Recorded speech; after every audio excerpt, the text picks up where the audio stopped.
অনেক বিষয়ের সিদ্ধান্ত গৃহীত হচ্ছে ফেসবুকের মাধ্যমে।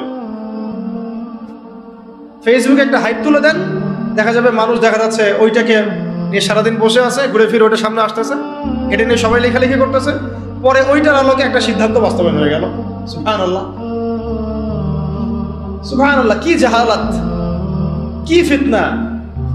ফেসবুকে কাকে মানুষ হিরো মনে করছে, কাকে কার ভিউজ বেশি, কার ফলোয়ার্স বেশি, কে কোন হাইপে চলছে ইত্যাদি। আউযুবিল্লাহি মিন যালিক। এই হাইপের খপ্পরে পড়লে সবসময় সিদ্ধান্ত সঠিক হবে না, বেশিরভাগ ক্ষেত্রে ভুলও হইতে পারে। অমুক ইসলামী সংগঠনের আমির কে হবে, এটার ফয়সালা হচ্ছে ফেসবুকে। আর ফেসবুক তো ইউজ করতেছে সবাই, মানুষ, জিন, ইনসান, গরু, ছাগল, হাঁস, মুরগি সবগুলো। যেদিন বুঝে না যে আলেম না, যে কোরআন পড়তে পারে, যে পারে না, সবাই ইউজ করতেছে, সবাই মতামত দিচ্ছে। আর সবার মতামত সামনে যখন আসতেছে একটা বিশৃঙ্খল অবস্থা।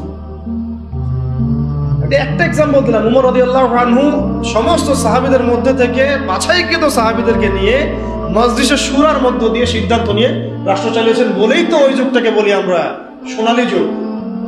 ওই জামানায় যদি ফেসবুক থাকতো তাহলে অবস্থা খারাপ ছিল। সলফে সালেহিনদের যুগে এই ফিতনাটা আসে নাই বলে তাদের চরিত্র আল্লাহ পাক হেফাজত করেছে।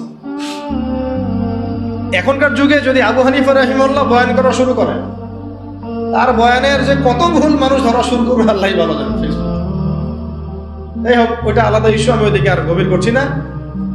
আমি বলতে চাচ্ছিলাম যে মাথার উপরে কি রাখা ভাই, বরেণ্য ওলামায়ে কেরামদের মুরব্বীদের একটা প্যানেল রাখা, অন্তত 5 জন 10 জন, যতজন পারেন আপনি, অন্তত একজন বলবো আমি, অন্তত কয়জন, অন্তত একজন আপনার শায়েখ থাকা উচিত, মুহাক্কিক, হকপন্থী আলেম শায়েখ থাকা উচিত।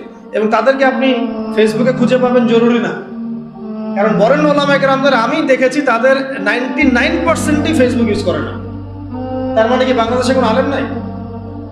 ফেসবুকে ঢুকলে তো আপনি যাদেরকে দেখছেন এরা বাদ দিয়ে কি বাংলাদেশে কোনো আলেম নাই? মুহাক্কিক ওলামায়ে কেরাম যারা আল্লাহর ওলি টাইপের মানুষ, তাদের কারোরই ফেসবুক অ্যাকাউন্ট নাই। আমি কারো ফেসবুক অ্যাকাউন্ট দেখিনি তাদের।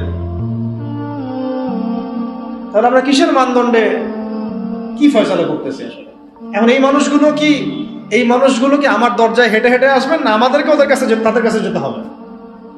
তো কই আমরা জাতিগত সিদ্ধান্ত নেওয়ার সময় কই গেলাম, কই যাচ্ছি, কোথায়? আমাদের এই খিলাফা কনসেপ্টের জন্য অবশ্যই বরেণ্য ওলামায়ে কেরামদের সোহবত এবং মাথার উপরে এই মুরব্বীদের পরামর্শ মশওয়ারা লাগবে। নিজেকে যদি মুরব্বী মনে করা শুরু করি তখন পদস্খলন হতে সময় লাগবে না।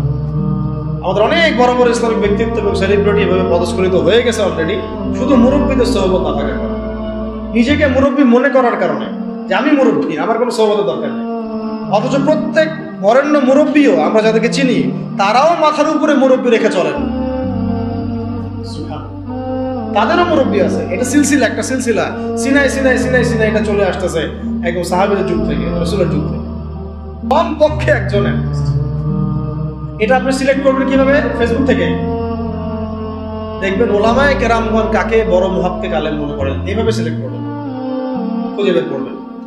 এবং তাদের সংখ্যা 1 জন হতে পারে, 10 জন হতে পারে, 100 জন হতে পারে। আমাদের মাশওয়ারার এই সুন্নতটাকে চালু করতে হবে।